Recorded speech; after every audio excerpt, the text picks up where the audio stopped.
Funding for New Mexico in Focus provided by the McCune Charitable Foundation. And viewers like you.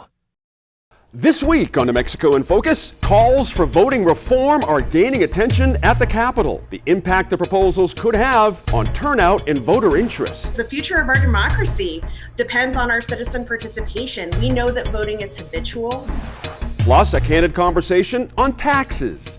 How much of a difference could proposed tax cuts really make for New Mexico families? New Mexico in Focus starts now. Thanks for joining us this week. I'm your host, Gene Grant. Governor Michelle Lujan Grisham is taking concrete steps in her plan to make New Mexico a hub for hydrogen power. We'll break down what's inside the new Hydrogen Hub Development Act and the concerns from some environmentalists. As our Secretary of State works to expand voting access ahead of the 2022 election, Attorney General Hector Balderas is following up on alleged fraud in the 2020 presidential vote. Mr. Balderas says his office has been investigating state GOP officials who signed formal electoral documents saying Donald Trump won New Mexico in 2020, despite Joe Biden winning the majority of votes in the state.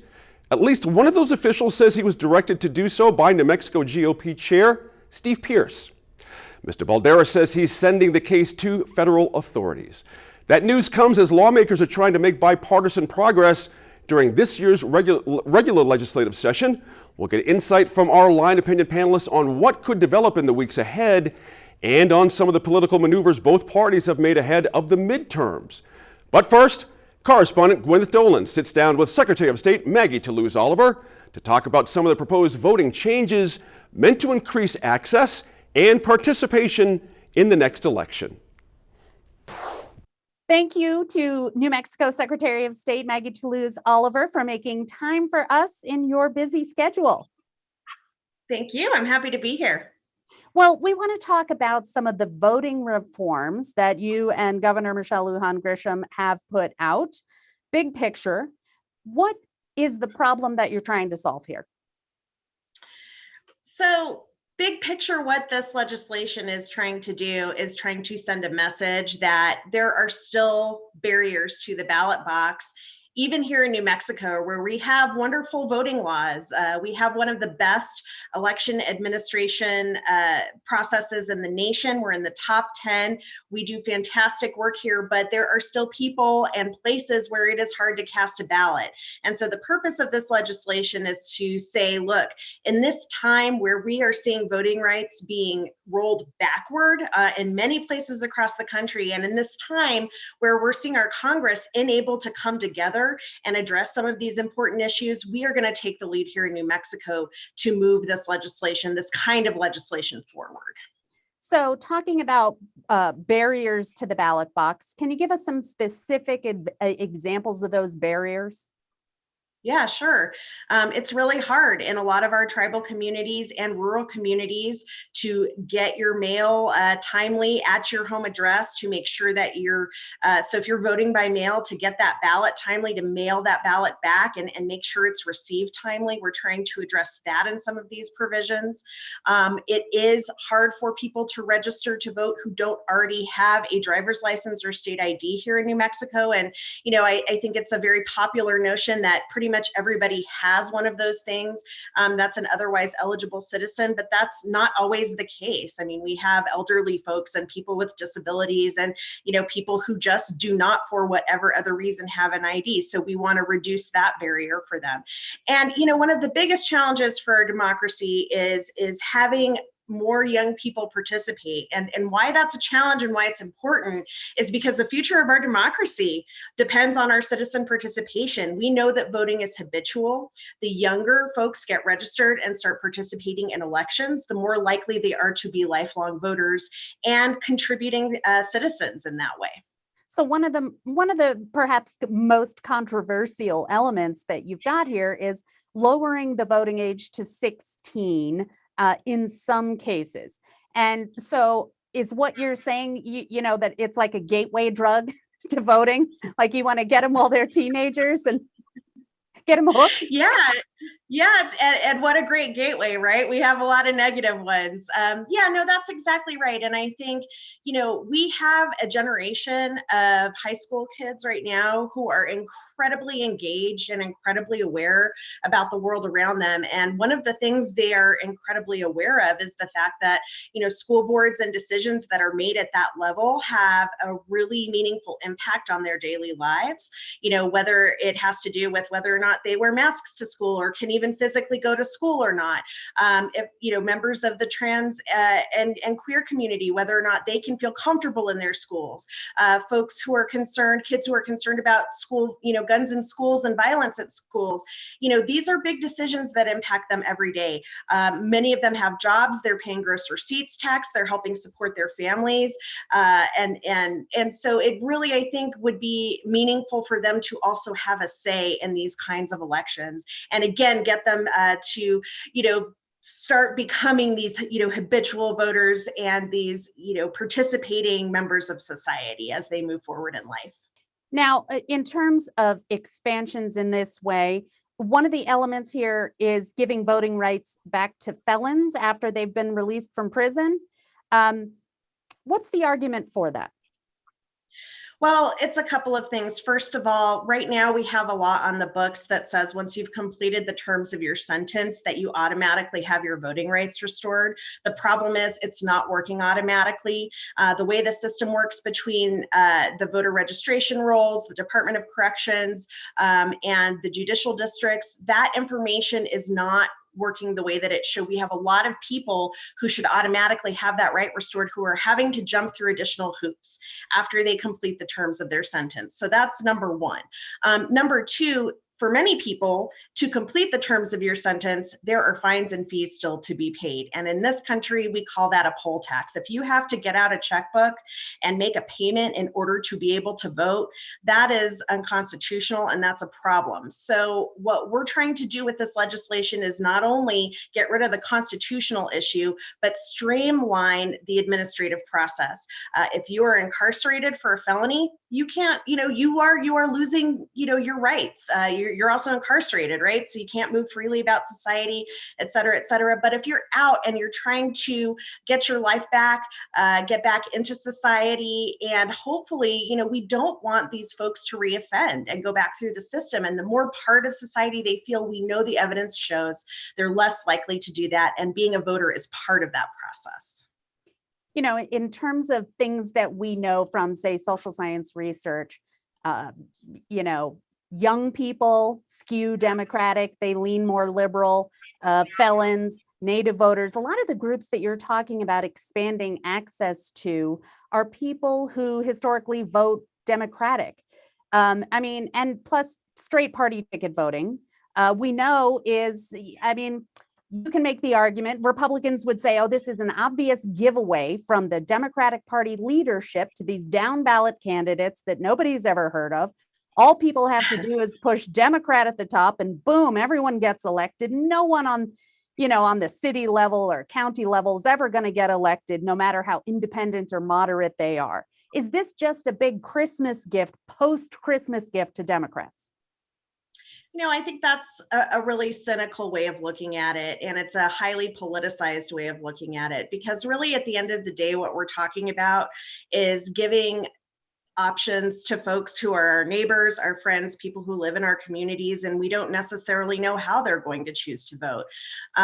Unfortunately, the way it's worked out in this country is that folks who have tended to vote more Democratic have been the folks who maybe are on the lower end of the economic spectrum and who have more barriers and who have more difficulty in meeting the requirements or getting to a polling place or, living in a part of the state where it's easier to vote versus not. And so I don't necessarily think that that is the truth. And I also think that there's a really political lens that's being applied to this that begs the question of, well, if you think adding people to our process and expanding our democracy is bad for one particular political party or the other, I think that says more about the political party than it does about our democracy. I really think that when we look at voting, we need to look at the small d, right? Small d democracy. who's participating, who's being allowed into the process, and who isn't. And at the end of the day, how they vote at the ballot box and what party they associate with should be the last thing that we're concerned with. People are concerned about the integrity of elections. People are concerned about the security of elections. But we didn't talk about any of that a minute ago in your proposal. It was all about expanding access. Are you proposing anything in terms of election security? Yeah, well, the funny thing is that we've been way ahead of the game in election security and integrity here in New Mexico. Since 2008, we've been conducting post-election audits. That's one of the main reasons we moved to an all-paper ballot system in 2006. We have tons of robust security built into the process already. One of the pieces of legislation that's moving through the election process this year, it's called the Election Security and Administration Bill. It's Senate Bill 6. It does continue to tweak our processes and improve them. One of the things it's going to do is require county clerks to do an audit of absentee ballots as they're coming in, just to make sure that that information that's on the ballot is accurate and correct. We're adding to our post-election process every single statewide election, not just the general election here in New Mexico. And we're going to ensure that every county has to audit at least one precinct. Right now, the way it works is there's a random sample of precincts, and maybe your county gets a precinct selected, maybe it doesn't. And so we're going to ensure that at least somewhere in every county gets audited, so that we can just sort of add to that process, that back end process of ensuring the accuracy and integrity of the election. There's a ton more I could, talk you and I both sick, but those are a few of the things that we're doing in that bill. Well, thank you for giving us this update on what your proposals are and on the research. We really appreciate your time. Oh, thank you so much for having me. It's a pleasure. Thanks to Gwyneth Dolan and Secretary of State Toulouse Oliver. Let's get into some of those topics with our Line Opinion panel. This week, we're joined by two former state senators, Democrat Dee Dee Feldman and Republican Diane Snyder. We want to welcome Algernon Damasa from the Las Cruces Sun-News back to the show. Thank you all for being here. All right, the Secretary of State made it clear the main objectives of this package of reforms are increasing access while maintaining integrity. Now, Senator Feldman, let's start with your initial impressions of the proposals, and would they accomplish those objectives? Well, first, just let me say, in full disclosure, that Common Cause New Mexico is one of my clients, and they are in full support of this bill. Okay. But my opinions are my own. This is great timing for this bill, because with the anniversary of January 6th and what's happening around the country to curtail voting rights and override the will of the electorate in many states by legislators. This is another expansion of of opportunities for voting and, in fact, the franchise, as well as strengthening election integrity and security. So it has been pared down from its original proposal, but it still includes a lot of great things that facilitate voting for folks that have had bureaucratic hassles before, namely felons and people who can't quite complete their vote by mail thing, or can't register automatically at a state agency. This facilitates that. It creates a permanent, this is something that I like. It creates a permanent list. If you want to always receive an absentee ballot, for example, you could get it by requesting once rather than time after time after time, which creates bureaucratic hassles at the clerk's offices. So they used to have this, I think, in Bernalillo County for all senior citizens over 65. Okay. And another thing that's in there that I think is really great for candidates is electronic signature submission. And they're doing this now in Bernalillo County, where instead of paper petitions that have to be submitted to the county clerk and verified through the clerk's office, you can submit it online. Individuals can submit their signatures online for certain candidates, and then they can be verified much more easily with voter registration. So there are a lot of really good streamlining things here. A couple of things have been taken out. The straight party line voting has been taken out, as have some of the early voting and absentee counting absentee voter votes after the election, and extending the early voting to Sundays was also taken out, which I would have preferred that they continue through Sunday. I think it would be more convenient. And the idea here is to increase voter turnout. That's right. To allow more people to vote safely and legitimately. And I think that's a really worthwhile path. Let's take a couple of cuts at this that are in this proposal. Algernon, the big talker, of course, you've been hearing of this a lot, is lowering the voting age to age 16. Some obvious questions which Gwyneth brought up. But do you agree with the Secretary at all that making this an option for older teens is a natural progression in expanding those voting rights? Well, I'm not going to take a position on whether this proposal passes or not, but I think it raises some really interesting and worthwhile questions about who is a citizen. What are the grounds for granting someone a voice? 16-year-olds work. In fact, people younger than that can enter the workforce. They can pay taxes. They're, of course, subject to the decisions that grown-ups make, the so-called grown-ups. 16-year-olds of my acquaintance have enrolled in junior EMT programs. They participate in dual credit programs where they're actually starting college while they're still in high school. I think that it's interesting when these conversations come up, and what are the first images of 16-year-olds that you hear about? Do people bring up the lazy 16-year-old stereotype who doesn't want to do anything and can't be trusted to make decisions about who their city councilor is? Or do you get people talking about the 16-year-olds they know who are capable, functioning, participating members of the society who deserve to be heard? Let me ask you a question, Algernon, and Senator Snyder, you can pick up on this as well. Is there not a danger, however, when you have someone with that little life experience under their belt, that they're susceptible to manipulation, they're susceptible to, you know, the kind of manipulation that happens in politics? You don't really know a lot of things, be able to parse your way through lies and this and the other thing. I mean, honestly, can you really do that at 16 years old? Are they more or less likely to storm a Capitol building if their candidate loses?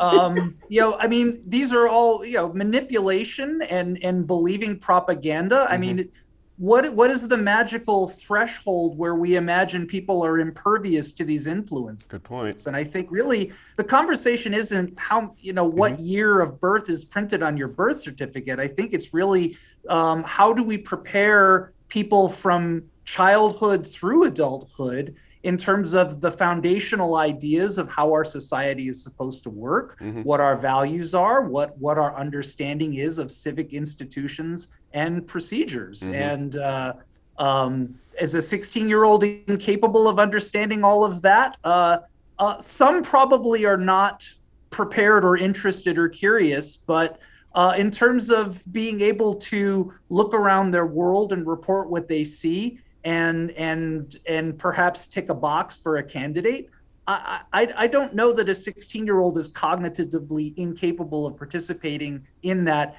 if they want to. Right. But honestly, I think civic preparation as well as voter participation is an issue that spans age. Interesting points there. Senator Snyder, the Secretary of State's office also released a study on voter attitudes after the 2020 go. She says the rhetoric surrounding security did add to concerns among voters, but that trust in the system is still pretty high. Is there more to be done to assure the public that, we have a safe and effective system, or is just who she is and the party she represents just going to have a natural, little conflict point there about, on these things? I think several points along those lines. I think there's always going to be partisan conflicts. I think that's always going to be anytime you change a law. One of the things that kind of struck me, just a couple of things in the bill, we mentioned the age. Right. As you recall, the reason we lowered the age from 21 to 18 was because of the Vietnam War. Right. And if we could send our young men at that time off to die in the swamps of Vietnam, then they should have the right to vote.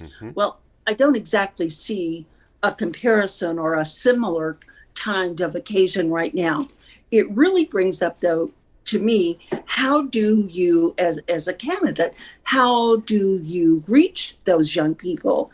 And one of the great programs we have, and I hope they still do it in the legislature, is they have a program for you from the National Conference of State Legislators where you can go into your schools and talk about the elective process, how a bill passes.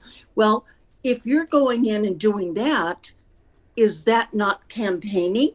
And I don't want that to go away. I think that is so important. And I think the civics education that Algernon mentioned, incredibly important. And so I'm kind of going, well, if we do the first step first, if we go back and we make sure that we have civics classes, that we teach our young people about the process, it's our responsibility to educate them. I think before we move the vote down and just throw them out in it, I know lots of 16-year-olds that I would trust completely, but I have known a few, as Maggie said, a few that older that I wouldn't want voting at 16. The other thing is the felons. It says until they have completed their whatever. Incarceration, right? Yeah, incarceration. Does that they are completed their service, what they're supposed to do? Where do you throw in parole? A lot of felons stay on parole for many years after, or not years, but sometimes. There's also the issue: what address do they use? Do they, while they're going through the parole and period, if they're in a halfway house or something? So I think there are just little things that go along with this that haven't been answered in my mind. I think that we always go with the big items when we're discussing a bill, and that's what you see covered. But one of the things that's in Senate Bill 6, and there are two big election bills in the Senate, 6 and 8. Well, in 6, it does away. Let me rephrase that. Right now, the monitors and oversight people are appointed or recruited and appointed by their respective political party. And Dee Dee, if I'm not using the right term for that, let me know. But this bill would take it out of their hands, and it would become, you would have to go through the Secretary of State's office, as I understand it, to be able to provide that oversight. Well, that's kind of defeating the purpose of what you're supposed to be doing. And they're there, both the Democrats and Republicans. And I think we have had some Greens in a couple of years. But what happens when we have big bills where there are big issues, there are so many little things that we miss going along. That's right. I learned. Senator, can I ask Senator, our other senator with us to react to that, and we're going to move on, unfortunately. Sorry. That's all right. That's all right. I think what's actually in the bill, let me just clarify a little bit, Please. is that it requires training by the Secretary of State for these poll workers, and it requires disqualification of poll workers who have been abusive or problematic in the past. Oh, okay. Interesting points Thank there. you. Guys, you can watch our full interview with Secretary of State Toulouse Oliver on our website at newmexicoinfocus.org or stream anytime on the PBS Video app. If you're a teenager, with a credit card, you walk into a food court, right? Pizza looks good, the heroes look good, maybe some Thai over here, it all looks good, and I can sell it all. I can spin anything in a positive direction and say this is a good thing. Another piece of legislation for lawmakers to consider has already gotten some attention from the public. If passed, the Hydrogen Hub Development Act, as it's called, would create incentives for hydrogen production and distribution. The governor is touting this as a greener alternative to fossil fuels, but a recent study by Cornell and Stanford universities found the process of generating so-called blue hydrogen creates 20% more carbon emissions than burning natural gas or coal for heat. Now, protesters even rallied against the plan inside the Capitol during the governor's State of the State address. You might have heard about that. How difficult will it be to sell this plan, Dee Dee Feldman, to the left wing of the Democratic Party that has a lot of pushback built up so far? Well, when you take a really complex matter like this, that I believe is not really ready for prime time anyway, because it requires more study. Right. And then you have 30 environmental groups opposed. It looks like the leadership of the Democratic legislature is opposed, or feels at least that it needs more study. Then I think that it's going to be an uphill battle. But it doesn't mean it's not worth studying. Right. And I was really encouraged that there was a MOU that was issued between Los Alamos and the Environment and Energy and Minerals Department to study this. But at present, I think that there are many progressives that are convinced that this idea of hydrogen really will produce more carbon at the current proposal than it will save, and help us reach our goal of getting to a carbon neutral state by 2050. It'll extend the time for natural gas production, and I think that the oil and natural gas companies are looking at this as a transition to help them, and as we work toward a carbon neutral. But right now, the technology for either sequestering the methane in the ground, or limiting emissions, it's just not there yet. It's a lot to consider. And Algernon, President Biden has already been a vocal supporter of a shift towards hydrogen power. In fact, I'm sure you recall Energy Secretary Granholm was out here in New Mexico on a tour about hydrogen not a few months ago. They say it's a pathway to reducing carbon emissions as it becomes more environmentally safe, as Dee Dee just mentioned. But the key here is lots of science to be worked out to make hydrogen development more efficient. How does that natural pressure play into this idea to pass this now and figure it out later? Or is it prudent for the environment to just kind of wait on this and study?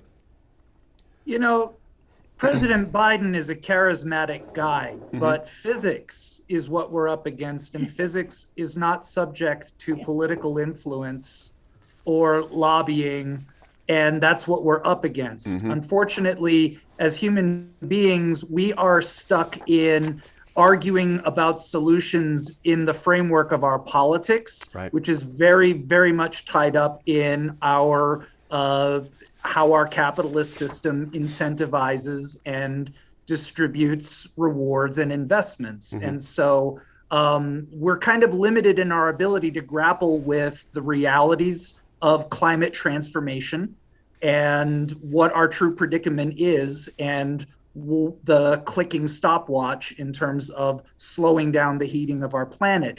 Hydrogen production, unfortunately, where you get into the implacability of physics, is that it takes energy to create energy. And we don't really have a way of producing hydrogen as yet that doesn't put us back in the situation where we're injecting carbon into our atmosphere, or even showing an ability to enforce compliance with what we can do as far as sequestering carbon and assuring that the technology meets the targets that are required. So there's an awful lot to talk about, but what we're up against is a hard time limit and just the implacability of physics. That's right. You know, Senator Snyder, Los Alamos has been in this game for a long time of hydrogen, about 40 years. And as Senator Feldman just mentioned, several agencies, including the Environment Department, the Natural Resources Department, ED, Economic Development Department, have all signed that memo of agreement with Los Alamos, Sandia, promising continued research focused on developing zero carbon hydrogen. Shouldn't this have come before we rolled this idea out? I mean, folks have been on this for a long time. To task these folks to do it now would seem like we're a bit behind the curve, unless I'm missing something here. No, I think you're accurate. I think Senator Feldman is accurate in what she said, and I think Algernon is also accurate. The thing that I see, and the reason we need to do it now, is we're competing against at least 48 other states. That's right. For those billions of dollars that are coming from the feds to set up just four hydrogen centers. And we want New Mexico to be one. So there's that push that we really need to do the legal part now. But you're right, we should have been looking at this for some time, because right here with the labs, we have the expertise. We could have already been moving in that direction. And I'm afraid that part of it has gotten caught up in that old fight between the environmental community and the oil and gas community. And I think we should have put that aside and looked at hydrogen prior to coming to this point where we're really in a bit of a time crunch to have the money, to get the money from the feds to make one of the four hydrogen centers in New Mexico.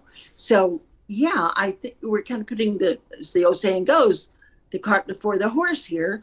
But part of us, I look at it, we don't have a choice. If we're going to play with the big boys in the big game, then we need to have the legal part in place. But as Senator Feldman said, when you have the Democratic leadership in both chambers expressing concerns about it, I wouldn't say this is going to pass. I think we really will put together an interim committee that will work on it and focus on it, or a task force, something that would allow the people from Los Alamos and Sandia to also participate in the discussions, not just legislators. That's an interesting point there. Yeah, just a breakaway group that folks can put their heads down and really kind of get after this. That's actually a very interesting idea. Senator Feldman, please, you want to say something there? Yeah, I do. I think that we are caught in a bind here. If we want to capture the national momentum on this, but we have to be very careful. It's not just a matter of establishing a legal framework. It's a matter of 9 different tax breaks and incentives and cuts that are going to be given for many years to the developers of these facilities and this new unproven fuel source. So that's the bind we're always in terms of economic development. We give all these tax cuts and all these breaks, incentives, and bonds and so on to companies. We're hungry for the job. We want that facility at Escalante out near Pruitt to be used again, and jobs there. But we have been burned so many times in the past by that kind of action. That's right. The two words yellow cake come to mind. Exactly right. Senator, but sometimes we win. Sometimes we win. Right. We look at all the fights that went on about the movie industry and the tax break and stuff. And it took them a while, but they're becoming successful for New Mexico. Good point. Algernon, a point here. How big is this hydrogen opportunity? The one thing I'm missing here, I'm waiting to hear from this administration or anybody else, is what are we talking about here? If we invest, is this a sure thing? Is this going to be leapfrogged by something else down the road? I mean, how in should we be on this? Is it huge? Is it going to, be New Mexico's number one, money maker? What's your sense of it? Opportunity to do what? Thank you. And for whom? Is this an opportunity to reduce carbon emissions that are heating the planet, that are putting us on an untenable course to where global climate change is going to impact our civilizations? I don't know. Is there an opportunity for some actors to make money? Yes, probably. So what is the opportunity that we feel the greatest imperative to pursue? And what are we willing to, how are we willing to allocate and prioritize that? If it's about addressing the climate situation, is this where we need to be looking? Is this what we need to be spending our time on right now? The problem with addressing climate change is that there's transformation and technological change, and I suspect societal changes that are required of that. And not all of that is sensible or meaningful from the perspective of profit. Well, I'll remind Senator Feldman mentioned that the old mine out Escalante, that's now owned by a Texan who got his financing through Blackstone. We're talking tons of money, so not everyone's going to be able to play in this space. It's going to be the usual actors if you're following my trail here. So this is going to be very interesting. See how this plays out. Thank you all for your thoughts on this developing issue. We'll be tracking this Hydrogen Hub Development Act as it moves through the legislature. Now, another issue sure to get attention from lawmakers and voters: the governor's proposed tax cuts. I spoke with tax expert Richard Anklam from the New Mexico Tax Research Institute to find out how much an impact those cuts could have for citizens right here in our state. Hey folks, thanks again for joining us. I'm talking with Richard Anklam. He is the director of the New Mexico Tax Research Institute. As you know, there are a number of proposals by the governor for tax cuts this year during this session. Wanted to catch up with Richard on a couple of these things. Richard, thank you for joining us. First question, the governor has made it pretty clear in her State of the State address as well that the cuts to Social Security are on the table. There's been a bit of a mixed result so far. I'm curious how you see the proposal and what the results might be if passed. Well, there's 4 or 5 proposals at least on the table right now. Some limit the amount of income that is applied. One applies, at least one, a tax increase on cigarettes, I believe, to offset the cost of the deduction. It's a curious question. You know, it's like any tax questions, because you have winners and losers, or in this case, winners because we have excess dollars. But at the end of the day, you know, 3-4 years from now, you have to pay for everything some way. So, as a tool to help poor families, retired families, it's not very useful because most poor retired families don't pay any tax on their Social Security. As an economic development tool, it's more attractive. It checks a box, you know, with people, you know, that are looking for that sort of thing. But it's usually not as impactful as you might think in terms of dollars to an average family or someone moving here, you know. Someone looking to retire here, so to speak. It's not a exactly. And to the very wealthy, it's you know, Social Security is limited, and it only represents so much income. So so it's like any other decision that legislators have to make. It's popular. It feels good. It's one of the few proposals that I might personally benefit from in the future somehow, hopefully. But again, we're in a populist mode right now. The state money, we're in an election cycle, all that sort of thing. So, I don't think it delivers as much as it promises. Let me ask you about another one then. The governor has proposed a 0.25% decrease in the gross receipts tax here. Same as what you're just describing about Social Security, not much impact, or are we opposite here? Is this the opening salvo, perhaps, to something a little more about reform on GRT? How do you see the proposal as it stands now? Well, you characterized it fairly well. I believe reducing our GRT rates is a good thing. Okay. They're too high. They've increased dramatically, over my career. And everything that's bad about our tax system, pyramiding, all that kind of stuff, is exacerbated by rate increases. It compounds, as these effects kind of cascade through the chain of commerce down to the consumers. It helps households and businesses, sure. but it's because it's broadly applicable, it's expensive. And if I'm a policymaker, as with all decisions, everything, if you're a teenager, with a credit card and you walk into a food court, right? Mm-hmm. Pizza looks good, the heroes look good, maybe some Thai over here, it all looks good, and I can sell it all. I can spin anything in a positive direction and say this is a good thing. I like the analogy. Yes. You've only got a $20 bill in your pocket, and so Richard, is there a number in your mind that would have been, again, we're not talking policy here, but 0.5%, 0.75%? Is there something that could have gone deeper here that would have perhaps got this off the ground a little bit more, or is 0.25% a good place to start? Well, it's a good place, to have a conversation.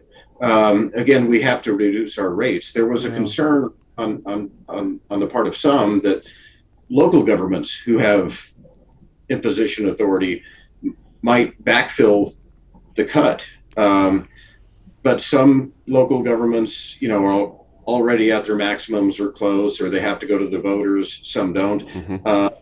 And so whether that would happen or not, but that was a concern. Mm-hmm. There was conversations about limiting their ability to impose new taxes, but that's constraining, local governments' ability. They're saying, well, we're not asking for this. Why are you going to constrain me? Mm-hmm. So that's not in the proposal, but there's still a concern that there might be some backfill so that, the businesses and individuals wouldn't benefit if that mm-hmm. occurred. Let me ask you, we're working through all of this under the idea of we have a big surplus. Does this change the conversation significantly in your view? Well, with the surplus, there's a conversation around recurring and non-recurring revenue. And what that, really boils down to is how much of the excess money that we seem to have right now is available today, but how much of it is going to, happen in the future over and over again. Right. That's recurring. Gotcha. And so a lot of our, revenue is oil and gas dependent, and other sources that fluctuate, dramatically sometimes. Mm-hmm. So you have to be very, very careful. Right now we have very strong reserves, and we have strong revenues and revenue forecasts, and, oil and gas prices are good, and they appear to be that way for some time. Mm-hmm. But that's still what we're dependent on. So whenever you create something that's permanent, like a rate reduction or a Social Security exemption, if you can afford it today, that's great. Can you afford it 3 years from now mm-hmm. if that revenue disappears? That's the tough part for policymakers, isn't it? That's the difficulty right there, being able to forecast down the road. Richard Anklam, New Mexico Tax Research Institute, you're the director. We really appreciate your time on this. As these bills move along, maybe we tap back with you and kind of pick up where they're going and see where the folks are headed on this. We appreciate your time today, though. Thank you very much. Thank you. Mm-hmm. Appreciate it. We're a week and a half into the 2022 legislative session, and we know the pace in the early days is not nearly as frantic as in those last days, that's for sure. Hours and minutes of any session, that's what it comes down to. We talked last week about how Governor Michelle Lujan Grisham made a plea to lawmakers to work together for their constituents and avoid division. And Algernon, what have you seen so far? Is anyone listening in these early days? Well, they're listening, but there's a gravitational pull to some of the fault lines that mm-hmm. make it hard for lawmakers to work together across party lines. But there are also examples, perhaps, that don't get a lot of attention because they're not as noisy, mm-hmm. of lawmakers coming together and working on an idea that seems to transcend the boundaries and honestly the social pressures of some of these partisan rifts. Mm-hmm. Senator Snyder, I know you know this. This week we learned the Republican Party of New Mexico has filed a lawsuit challenging that validity of the state's newly redrawn congressional map. You might also recall lawmakers voted on this in a special session just last month after hearing suggested maps from a new Citizens Redistricting Committee, as you recall.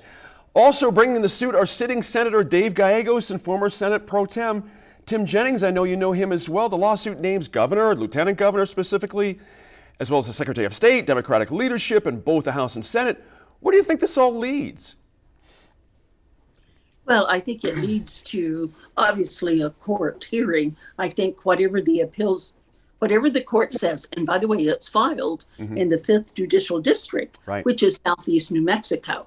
So I'm willing to, just speculating, I'm willing to guess that it will be, the bill will be approved in the request for redistricting in the 5th Judicial. It'll then go to the appeals court, and then it will go to the Supreme Court, regardless of which way this appeals court comes down on it. The thing that concerns me is, if I've got my date right, filing for congressional candidates and statewide candidates is March 15th. That's not very much time between now and then to get all these court hearings done. Right. I don't think this is unusual. In 2001, and then 10 years later, or no, 20 years later, we had Republican governors that vetoed the bills. Lawsuits were filed mostly by the Democrats. We went to court and they were all worked out. And the last one was 2011, where the courts actually had someone draw the new districts. I particularly remember because they changed my Senate district and literally took a little curve out and took me out of my district. Right. So I couldn't run against the incumbent. Well, anyway, to make a long story short, it's not uncommon to have challenges. They're all over the country. You're seeing challenges. In some states, they're Republican control, the conservatives and the Democrats are filing the lawsuits. So I'm not distressed by this happening. I just think that for some of us, for the first time, I actually feel have strong questions about this, because I cannot see, as hard as I've tried, communities of interest between Hobbs and Roswell and Santa Fe and Albuquerque. That's right. And those districts, if you look at them, have been somewhat gerrymandered. I just have trouble making that work in my head. And that's one of the most important things that we should be doing redistricting on is the community of interest. Senator Feldman, do follow up on that, but I have another question for you, but I'm curious your thoughts on what Senator Snyder just mentioned. Well, I'm not surprised either that the Republicans have filed suit, as the Democrats have filed suit against maps they don't like in other states. The stakes are very high when it comes to congressional maps in particular. And that's what's at issue here.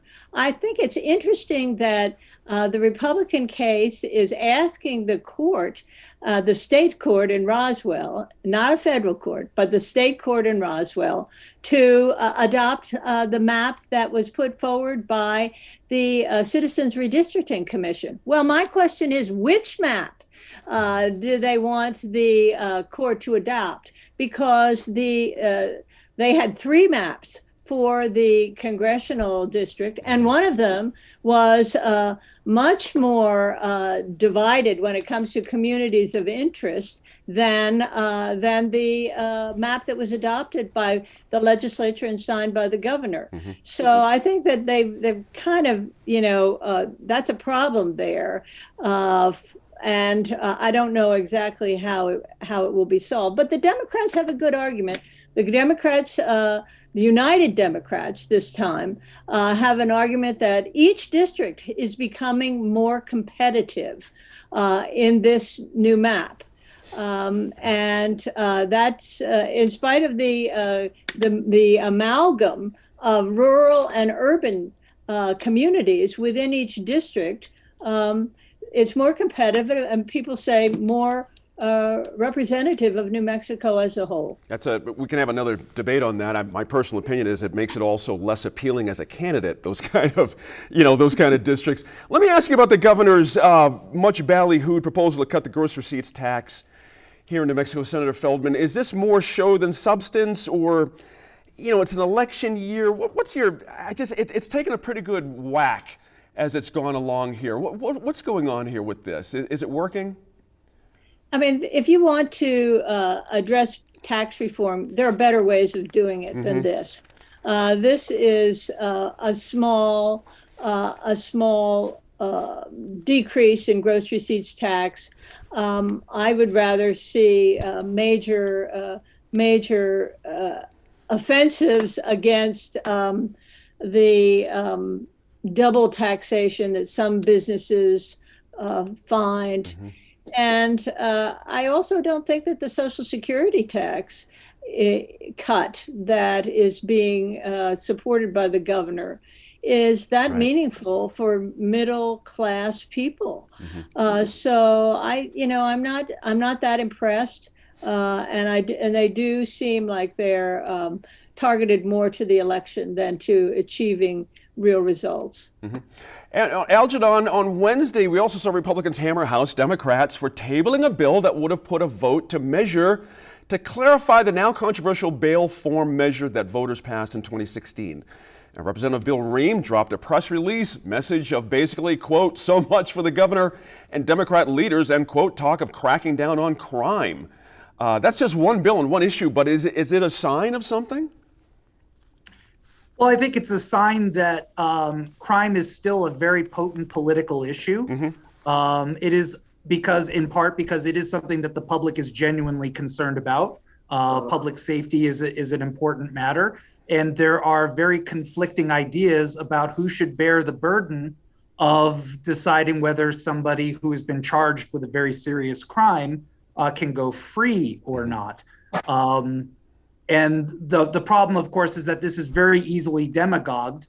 There are very different views in terms of the legality and the civil freedoms principles. But there's a tension between that and the desire to make people feel as though they're being safe from dangerous people that they don't know a whole lot about. And that makes it very potent, and there's a high vulnerability of an important issue being worked out in the political framework rather than in a legal framework. See the theme we got going here? There's a theme here, isn't there, and how these things are handled. Senator Snyder, just got a little bit of time here, but the governor recently signed up to be a substitute teacher, as you know. Got a lot of press out there in the national coverage at Salazar Elementary in Santa Fe, of course. A way of setting an example for others to help with teacher shortages. Did it work? Well, that we have that to see whether they will. We suddenly will be inundated with volunteers for substitute. But I can't help but chuckle just a little bit to follow up on what Algernon said. Is this so many things get done for politics, in election year. That's right. Let me rephrase that. In election year, you see so many things. And I was thinking back, I don't remember her, she didn't sign up as a substitute teacher, but Governor Martinez frequently went to schools and visited and talked with children. I couldn't think of a single time when Governor Richardson did, but I do know that Alice King used to go and do these kinds of things.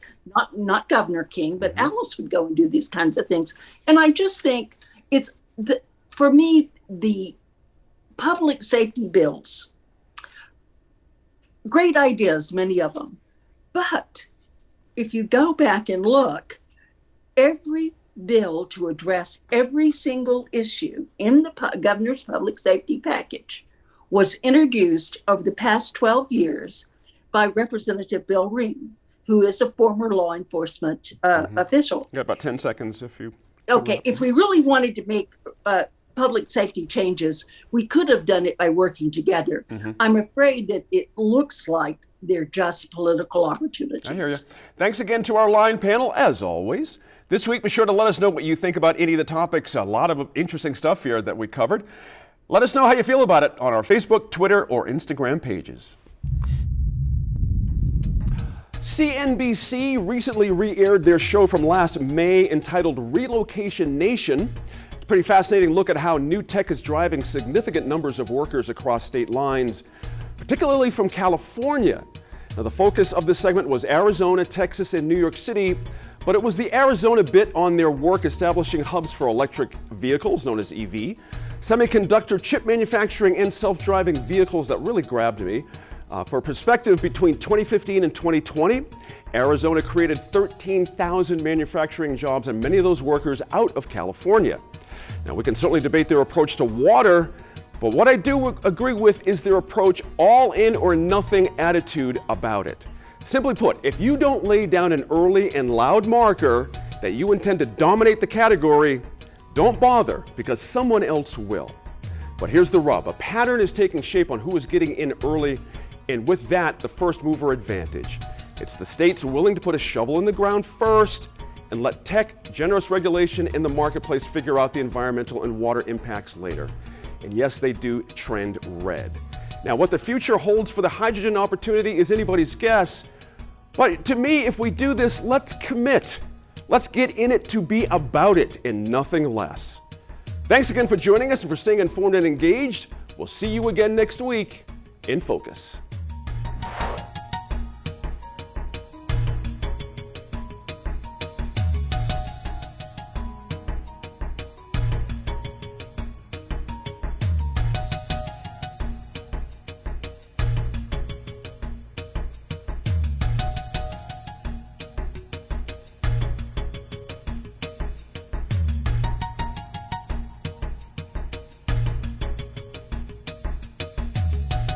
Funding for New Mexico in Focus provided by the McCune Charitable Foundation and viewers like you.